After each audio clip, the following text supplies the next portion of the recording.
শাসিনা দরবার শরীফে আমরা বয়াত হয়েছি এখানে, বিগত 5-6 বছর ধরে এখানে আসছি। শাসিনা আমাদের অন্তঃস্থল থেকে একটি স্তব্ধ, যার কারণে আমরা প্রতি বছর এখানে আসছি। আরও বেশি লোক আসার কথা ছিল, অনেকেই ভিসা পায়নি, আসতে পারে। ওয়ালাইকুম আসসালাম।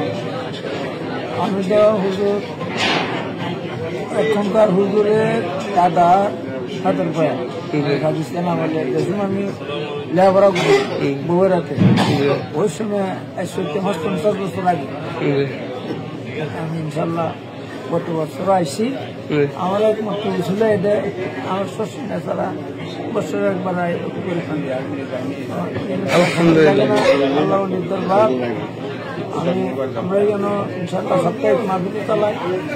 তারপরে ঘন্টা আছে ত্রিপুরা এ আসা আমরা সবার লোকের আনন্দ সবার জন্য এবং দুনিয়া এবং আখেরাত কামিয়াবির জন্য। শাসিনার সাথে আপনার সম্পর্ক কতদিন আগ থেকে, এবং শাসিনার দাওয়াতটা আপনি কিভাবে শাসিনার দাওয়াতটা আপনি কিভাবে পেয়েছিলেন? আমি যেখানে লেখাপড়া করি ছাত্র আমলে আমার উস্তাদ আনছিল। আলহামদুলিল্লাহ।